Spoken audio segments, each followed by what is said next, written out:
All right. So, just as a reminder, my name is Adinah Barlow, and I'm a life coach who teaches people how to have an amazing relationship with yourself so you can have a wonderful relationship with everybody else. Because it really does start with yourself, and your emotions are a huge part of who you are. So, learning to master your emotions and even to be just comfortable with your emotions and learn how to work with them harmoniously instead of oppressing them or ignoring them is part of that relationship with yourself. So you can find me at adinahbarlow.com, where I also have podcasts and other offerings. So check that out as you wish. And today, as we go through the class, I want to offer some guidelines that really this is a brave space. It's it takes vulnerability to share our emotions because in our culture we have been taught to not express them or that they're bad. And so as we work with emotions, we're really um, breaking apart that system, and that takes courage. So just remember, this is a brave space. We are all practicing bravery as we do the process. And and the other thing is that consent really matters to me. So everything we do in this class is optional, and if it doesn't feel right for you, any part of the process, don't do it. Do what feels right for you only. And if I give you a prompt that doesn't feel right, tell me. I definitely want to hear, and I want to respect that. And um, and then just know that your your feelings matter to me and mine as well. And so today we're we're going to go over somatic dialogue as taught by Dr. Catherine Close. She is a wonderful naturopathic doctor in Portland, Oregon, and who I learned somatic dialogue from. And then I brought it into the work of Marshall Rosenberg, who teaches nonviolent communication, which is that model of feelings, needs, and strategies as different than right, wrong, good, and bad. And so, just to begin with, I want to recap the mental model that we'll use for our class today. It's really hard to express our emotions and to even be comfortable with our emotions when we have a mental model of right and wrong, good and bad. Because the tendency then is for us to say, well, anger is bad, or jealousy is bad, or too much exuberance is bad, or joy is good, so I always have to feel joy. With that mental model, we can't give space to our emotions. And every single one of our emotions are important because they are offering us information as to what needs we have that are being met or not met. And so the mental model of feelings, needs, and the strategies we use to meet those needs, that's what we're working with today. So we will, um, if I if I hear language that's kind of in the model of right, wrong, good, and bad, I'll just gently coax you into the other model. And that way we can create a lot of space for all of the emotions to show up. So, so let's begin. Somatic dialogue is where we embody our emotions. And what that looks like is creating an imaginary space in our bodies for the sensations of the emotions. Whenever we have an emotion, there is some kind of sensation that comes along with it, yeah? So that might be like a tightening in your chest, or a clenching in your throat, or a flushing in your cheeks, or palms being sweaty, a myriad of emotions, tension in your gut. It can be a lot of different things. So With somatic dialogue, we first pay attention to your body's sensations. So I'll walk you here in a moment through that process of noticing. I'll use what's called Vipassana meditation, just a little piece of it, where we scan your body for sensation and pay attention to that. Bring your mind's focus to the sensation. Then we can go into what emotion is inspired through that sensation. And then what we do is create space for that emotion. So most of the time, we push emotions away. Like, oh, I don't want to feel that one, especially if it's one that, say, in our first family or our current life is we have experienced emotional pain around, or punishment or rejection when we feel that emotion. So, like for me, anger was not allowed in my household as a kid. If I expressed anger, I was punished for it. And so um, I would suppress anger anytime it came up, and I got so good at it that I didn't even feel angry when I needed to. And so I had to learn to like relearn, what does anger even feel like? So we'll play with that and make space for it. When we have space, we can receive its information. The information on what does it need? What do you need? If we want to go further into this process, we can find out what part of yourself first had that need that wasn't met and that created the emotion. So let's say, for example, um, for my anger as a kid, the first time I felt that anger and was punished for it, so I had to suppress it, um, was a time when I was hit for disobeying my parents. And so in the somatic dialogue, it would be going back to that. I was probably like 3 or 4, so the 3 or 4 year old Adinah, and making space for her emotions and finding out what she needed. Now, here's the other piece of somatic dialogue that is really powerful, and that is imagination. Our brains don't really know the difference between imagination and reality because it all happens cognitively and in the different parts of our brains. So, we can use imagination to go back and give those parts of ourself what they needed. So we become the parent and we go back and imagine ourselves taking care of that child self as we would the parent that we want to be or that we wish we had.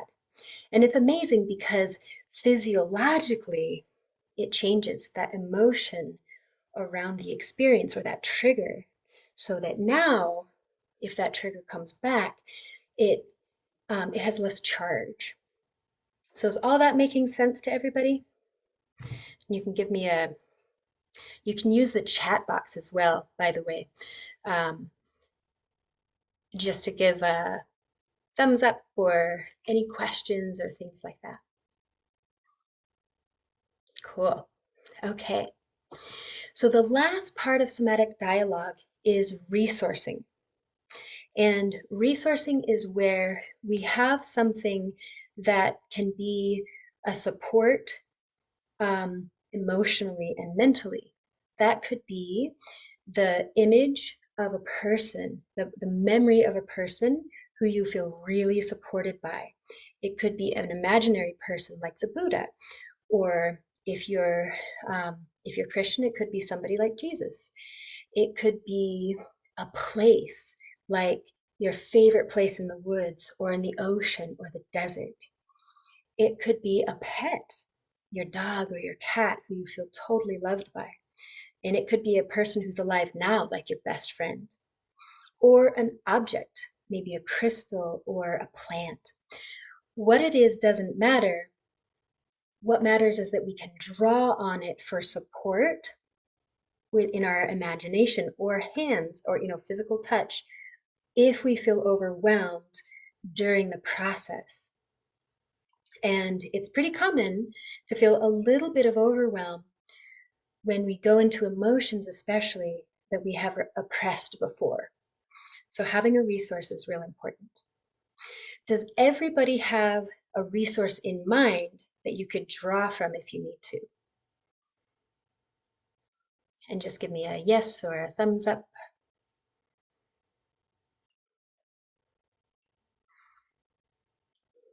Cool. Okay, great. So now what I'd like to do is walk us through the first part of the somatic dialogue. We'll do that all together, where we'll get in touch with our sensations of our body. And then I'll ask for a volunteer to dialogue with the emotional piece.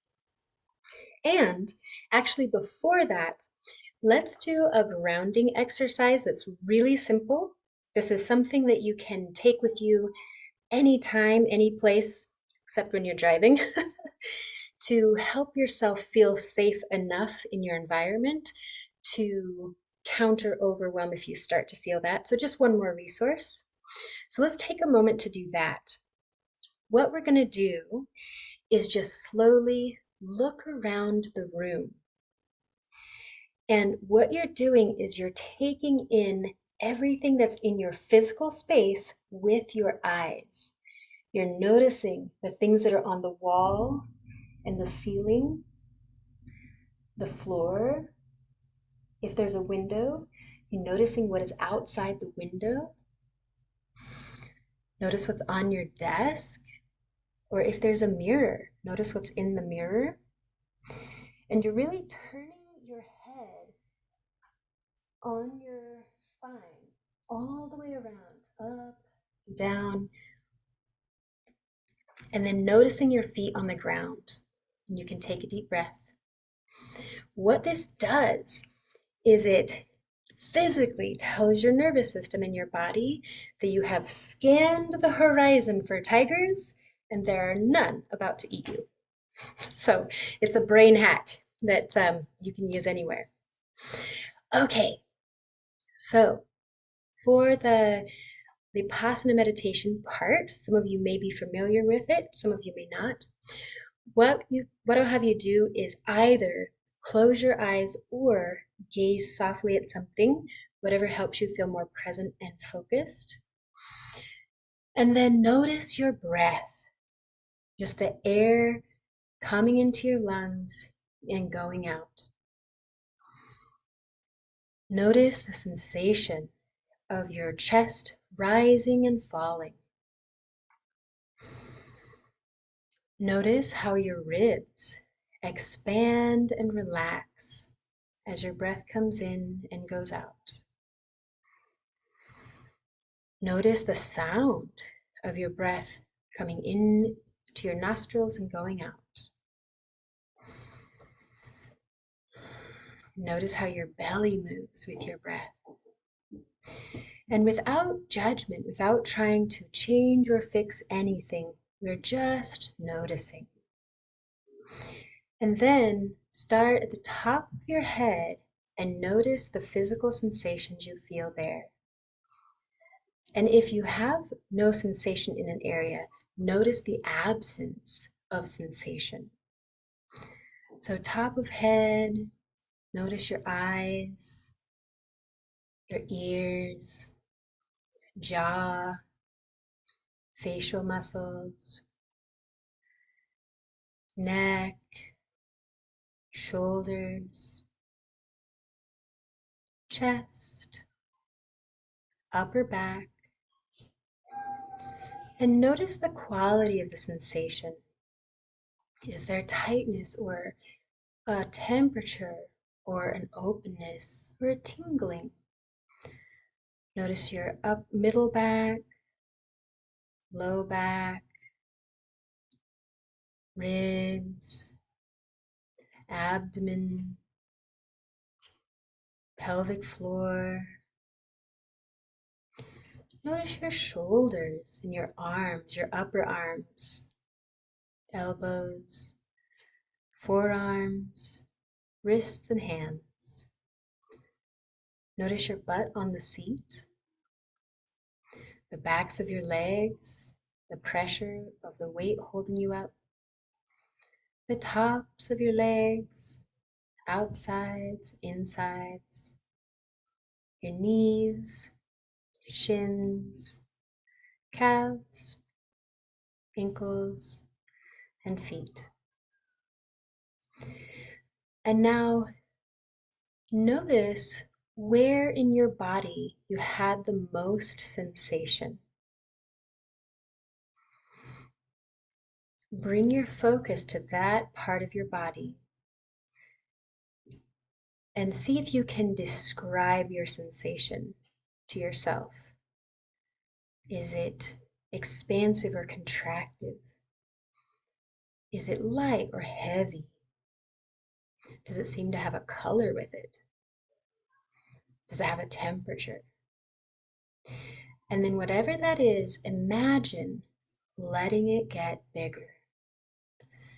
Imagine that sensation surrounds you and fills your body, breathing into it, giving it space. And now for the rest of the somatic dialogue, I would love to have a volunteer. Is anybody willing to dialogue with me about your experience of your sensations and the emotions and go through the process?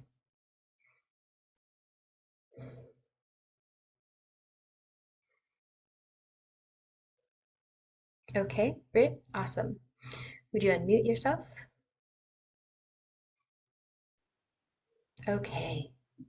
So, Britt, keeping your eyes either closed or softly gazing, whatever helps you stay present, tell me, where did you feel the most sensation? In my belly. Your belly. Okay. And can you describe to me the sensation there? Yeah, it was kind of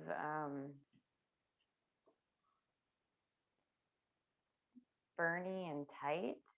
Burny and tight. Yeah. Okay. So imagine that burny, tight sensation getting bigger. Imagine that you're welcoming it in and giving it lots of space in your belly to be burny and tight. And breathe into it. And does that burny, tight sensation have a color associated with it?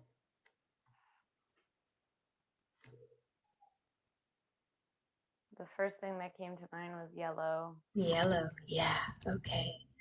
So imagine that yellow surrounding you and filling the room as you allow the burny, tight sensation to get bigger. And as you feel this burny, tight sensation, what emotion does it inspire? Ew. And there might be several. Yeah, overwhelm Overwhelm. Mhm. and shame. Shame. Yeah.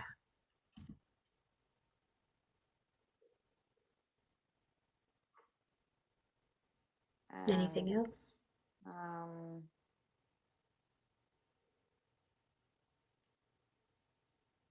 I don't know if that's an emotion. Kind of just self-defeat. I don't know how to describe that in an emotion. Okay. Yeah, self-defeat. Okay. So imagine breathing into those emotions of overwhelm, shame, and self-defeat. Imagine welcoming them into your experience and giving them space to be there. Let them get bigger.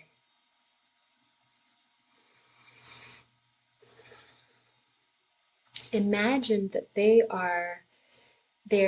like, imagine you're welcoming them to your council table, because the truth is they have information for you that if you're willing to receive them, you'll be able to use that information.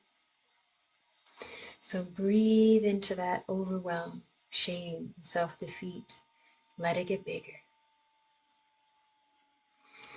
And as you do, what do you notice in your body?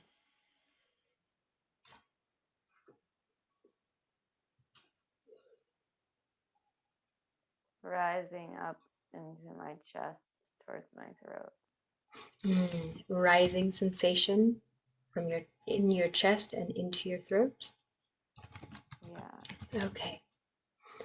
So imagine allowing that sensation to get bigger.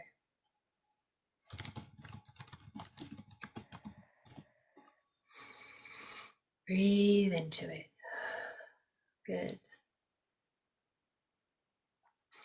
And are there any other emotions that are inspired with the sensation in your chest and throat, or are they the same? I feel a little sadness. Sadness, yeah. So breathe into that sadness and let it get bigger. Welcome it. Give it lots of space.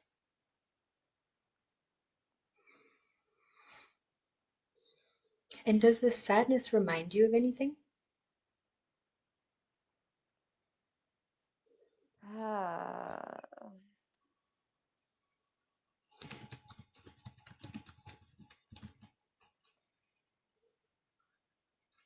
It's kind of reminding me of the times I never let myself get sad.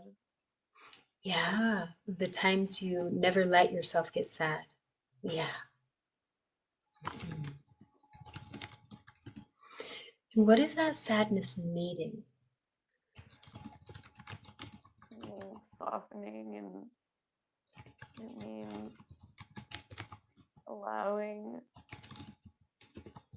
Yeah. Softening and allowing. And it's hard. And what? It's hard to allow it, I It's think. hard. Okay. Yeah, it's hard. Okay. So imagine offering gratitude to the sadness for its message that it needs you to soften and allow it to be there, even though it's hard. So breathe that in and imagine giving it lots of space in your body. And even the difficulty. Imagine letting that difficulty get bigger, that it's hard to soften. Breathe into it. Good. What do you notice in your body now? Anything different?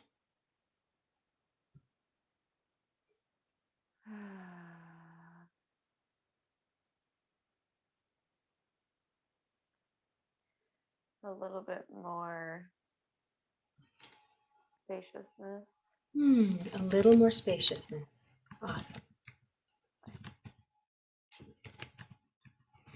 So imagine allowing that spaciousness to get bigger. Give it space.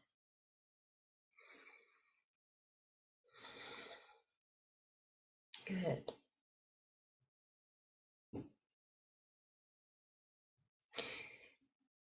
It's okay to express sadness. I'm curious, Britt, do you feel safe enough to express sadness here? Say that again? Do you feel safe enough to express sadness here? Yeah, I'm already crying. Yeah, okay, good. Yeah, There's more spaciousness. yeah, okay. So your expression of that sadness is a gift. It's a gift to me, and it's a gift to, at least right here, it's a gift to our listeners. Because those of us who have been taught to suppress our feelings and to not express them, we need a model because it's hard. It's hard to express it. And so when we hear or see other people expressing their emotions, it gives us permission to do it also. How does that land for you, Britt? It's good. It's just Yeah, vulnerable and it's totally. messy. Yeah, vulnerable and messy. Yeah,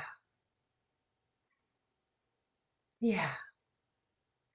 And honest, right? It's true to what your experience is right now. So thank you. Thank you. Yeah. How does that feel in your body? It's releasing and also feels Releasing. like, yeah, it makes me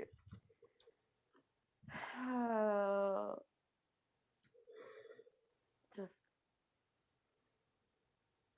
it's rising some anger because, Anger. yeah, angry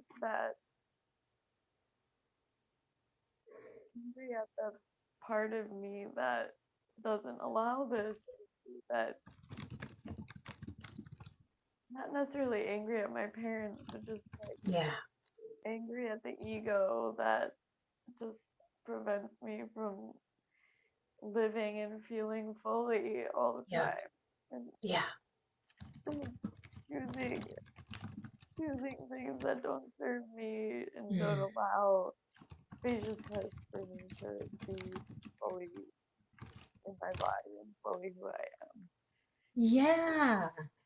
Yeah, so anger at being taught to use things that don't serve you, to disallow the full expression of who you are and what you're experiencing. Yeah? Yeah, Yeah. And learning that from your parents, and then it's sort of like now in your ego. Yeah? yeah. Yeah. Okay. Cool. So welcome the anger. And remember, an emotion is not dangerous. Actions may be dangerous. Actions taken without thought. So let's say so my experience of anger was when somebody got angry, they hit me. And so I associated anger with danger. And so I would not allow myself to feel anger because it was dangerous. I thought I might hurt somebody or I might be hurt. But here's the truth: the anger is a messenger only. It is only a messenger. It is not in and of itself dangerous. What you choose to do to meet your need that anger is alerting you to may or may not be harmful to yourself or another person. Does that make sense, Britt? Yeah. Cool. Okay. So welcome the anger to your council table. Give that anger lots of space to be there. Breathe it into your body.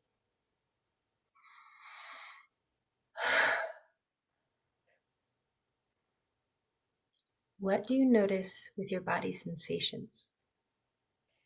I'm shaking, like I'm moving back Shaking, and forth. shaking, moving Actually, back and forth. I just started moving. Yeah. Yeah, okay. So allow that. Allow the shaking, allow the moving. Give it space to be there. No need to change it or fix it or block it. Welcome it. Breathe into it.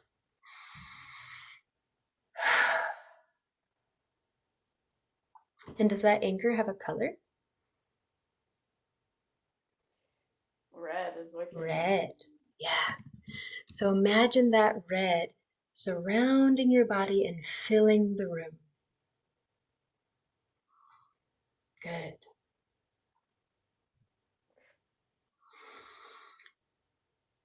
What is this anger needing? Or what message does it have for you? Uh, it's okay, and and that just needs love and support. It's okay, and it just needs love and support. Yeah. Oh, yeah. Okay. So let's imagine giving it lots of love and support. Yeah. Breathe that in. Loving and supporting the anger and the sadness. Yeah. How does that feel in your body?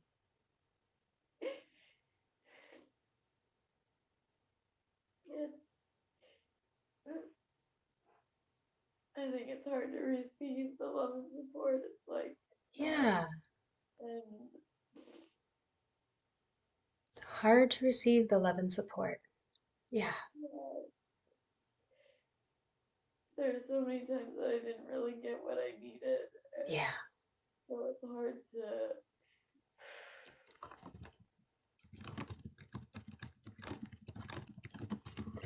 Yeah. So many times that you expressed a need and didn't get it met. Instead, what happened? I was alone. Yeah. I had Alone. to just figure out a way to survive and soothe myself in a way that Yeah. I could survive. Yeah. Yeah. Yeah. You found ways to survive alone with those feelings. Yeah. Yeah. And what emotion does that inspire? Mm. Uh,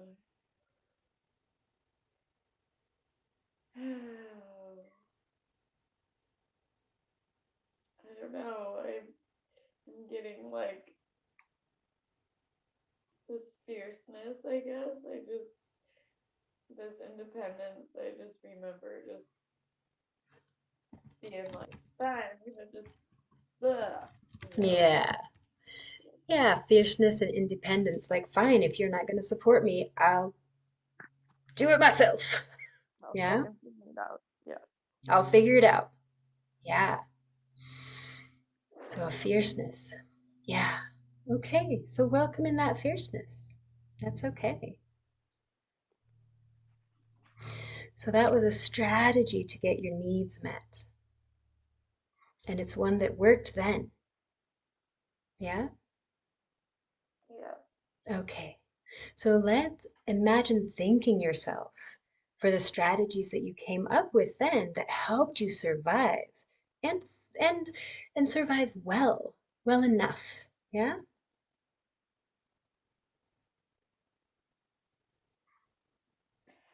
Yeah. Okay. And it sounds to me like there are other needs that aren't being met now, and and that you need a new strategy. Yeah. Cool. Okay. So I believe we can find a new strategy by going back to that part of yourself that first experienced this rejection and isolation, and giving that part of yourself what it needs. And then when we do that, it will open up to new strategies. How does that sound to you, Britt? Sure. Okay, cool. So, when is the first time you remember feeling this anger and sadness and expressing your needs and having them rejected?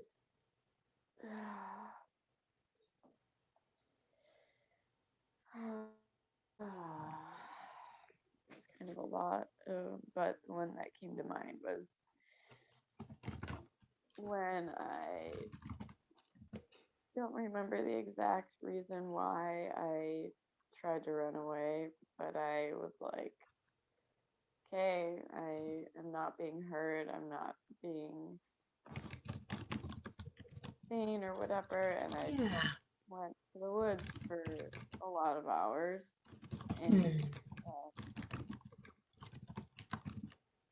started to get dark, and I just thought, well, I'll just go back and hide underneath my bed or whatever. And so I did. I went and I snuck back in the house and I hid underneath my bed and I cried. Hmm. Yeah. Nobody Yeah. even trying to find me or cared. Hmm. And about what age were you? Maybe 7. Around 7? Okay. So let's imagine 7-year-old Brit. Her need to matter, to be seen and heard, is not being met. And so she decides to run away. She goes to the woods until it's dark and then comes back, sneaks into the house, and hides under her bed and cries. So imagine her there. And now you, as adult Brit, are going to take care of her as her parent. So imagine her there. Imagine her body language, her facial expressions, what she's wearing, and what she's feeling. What does she need from you?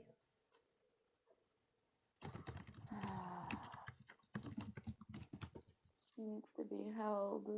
Yeah, to be held. Okay, so imagine picking her up and holding her in your arms. Is there anything she needs to hear?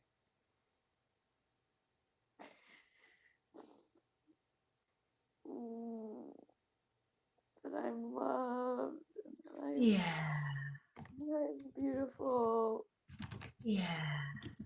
and You're that loved, you're beautiful.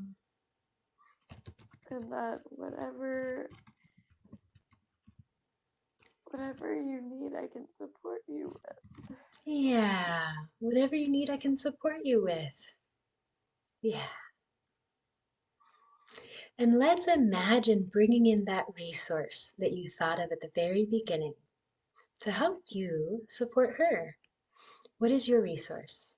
I just thought of being in the forest and the Yeah, trees, just up against the tree, yeah, and the moss, or just in the leaves, just feeling really held by the trees. yeah, the trees and the moss and leaning against the trunk of the trees, being held. So imagine that you and 7-year-old Brit are in the forest together, being held and supported, and you are supporting 7-year-old Brit in anything she needs. Breathe that in.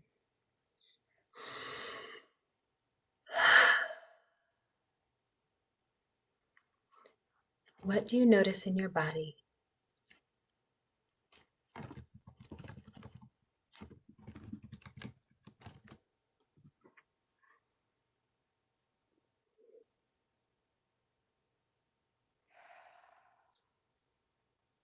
A little, a little more room to breathe. More room to breathe. Yeah, yeah. And now imagine seeing 7-year-old Brit's body language and facial expressions. What is she feeling?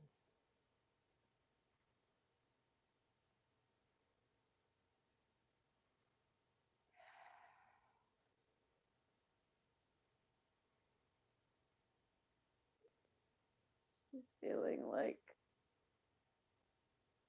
she belongs somewhere. She belongs. Yeah. Does she belong with you? Yeah. Yeah, she sure does. So imagine welcoming her into your heart.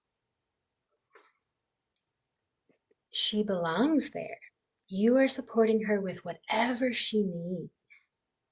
And she is part of you, a part of you that needs your support and needs your attention. What kind of support would she like from you in the future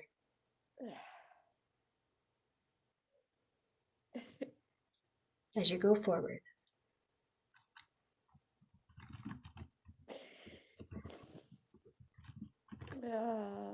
She wants unconditional love. Unconditional love. Yeah. And do you feel like you can give that to her? I'm gonna try. Yeah, you're gonna try. Okay, what support do you need to help give her unconditional love? I need I need support from others. Yes, support from others. Okay. And to get support from others, what do you need? How will you get the support from others? I need to communicate my needs and I need to Yeah. put myself first. Communicate your needs and what? Put myself first. Put yourself first. Yeah. Advocate for yourself. Hmm. Yeah. And that isn't that the interesting sort of trap of being in a culture that celebrates giving to others first. It's supposed to be really, um, a good thing to do to put others in in front of you, and in like, or that is to say, like, make their needs more important than yours. But then what happens is you don't get supported, and so you run out of emotional space and headspace and sometimes physical capacity to support others. And so, really, the opposite, when your needs are taken care of, you can give even more to others. Yeah.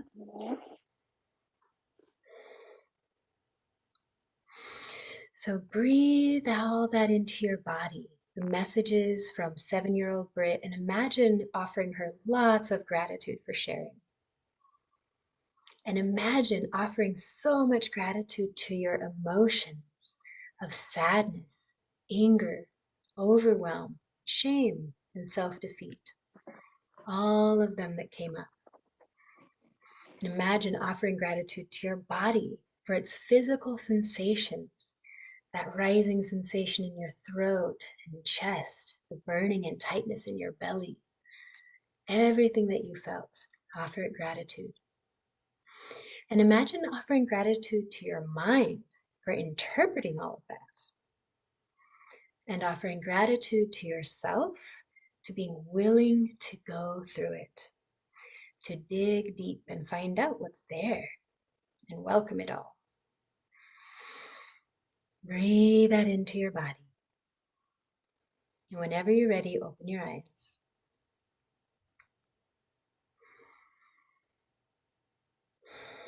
How was that for you?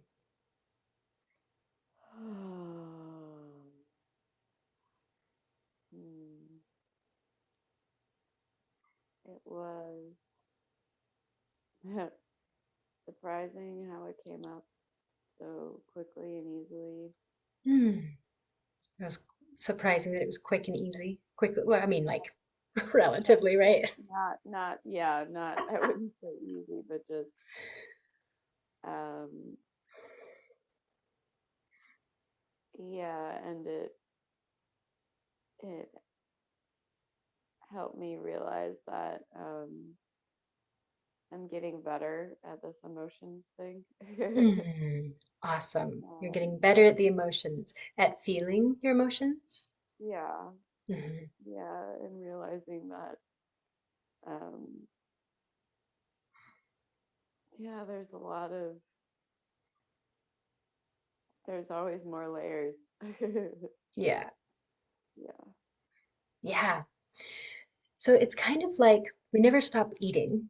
And I mean, unless we're fasting, right? But unless we want to die, we don't stop Never. eating. Yeah. So, so You're with our fasting, emotions, not my they're thing. cool. Yeah. So you're going to always eat, and with your emotions, they're going to always be there as part of your information system. They're necessary.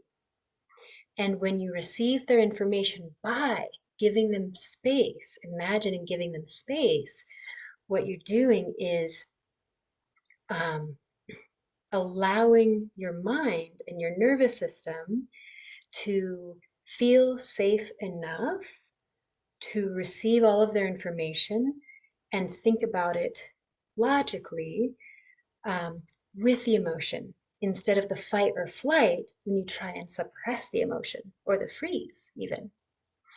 So, this practice is really a kind of a nervous system practice to help you feel safe enough with your emotions and others to get to the bottom of the needs. And from there, you can try new strategies to meet those needs. So it sounds like a strategy that you want to try, Britt, is to communicate your needs with others and ask for them. Put yourself first so that your needs are taken care of, and then you can help others. Yeah? Yeah. Yeah, cool. And so the strategies are the part that may or may not work. Now, when those strategies don't work, some of us, those who have been like trained in a lot of shame, so I grew up being shamed about getting things wrong or making mistakes and then punished with that. So it's really easy for me to look at a strategy that I tried, that I decided on that didn't work, and then shame myself for it or mentally punish myself for it. And and that would keep me stuck in the loop because then I shift over to this mental model of right and wrong, good and bad, and that automatically puts me into fight, flight, or freeze, my nervous system. Where instead, if I can recognize that that strategy is what didn't work or what worked, and not me being bad or good, then I can stay in my um, parasympathetic nervous system and think through a different strategy that might work. Does that make sense? Yeah. Yeah. So, so um, what happens for you sometimes when you do something and it doesn't have the results you want? Is there kind of a knee-jerk reaction to yourself, like self-talk? Uh, yeah. Hmm. Yeah, what is that reaction? Mm, it's pretty much if I'll probably end up just being really hard on myself. And when I'm really hard on myself, I um, usually push myself into doing things that'll make me feel better about myself that don't serve me. Okay, yeah. So that being hard on yourself then sort of results in doing things that really don't serve you long term. Correct. Okay, cool. So, what is a way you can interrupt the pattern, the habit, because right now it's just a habit of being hard on yourself when something doesn't work or when you've made a mistake? Uh,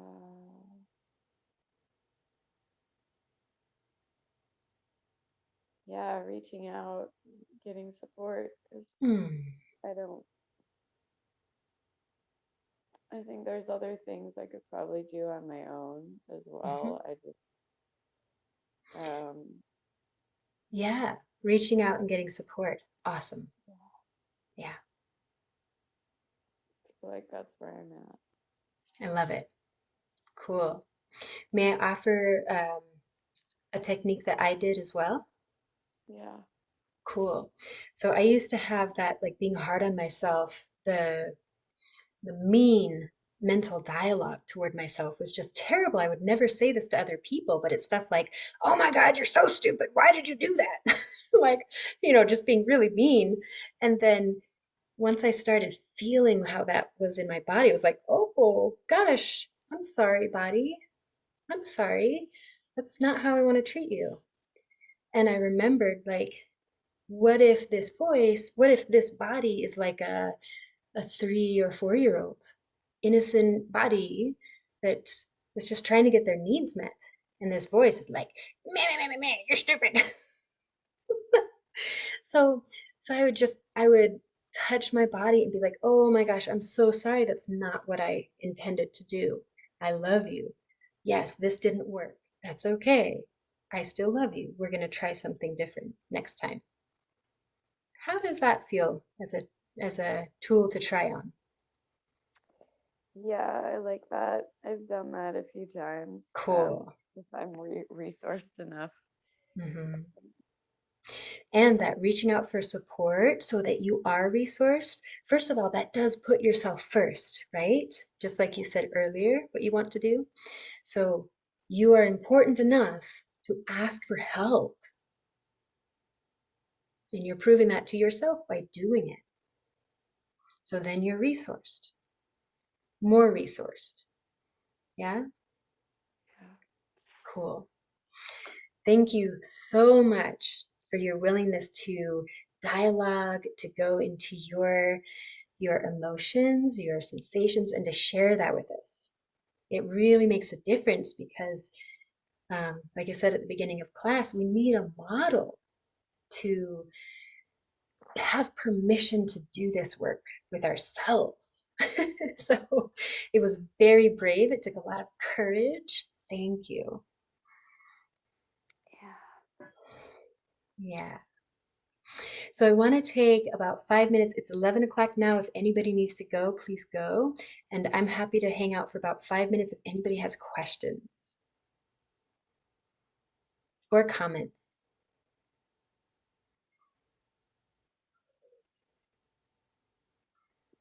And if you do, you can just go ahead and unmute yourself.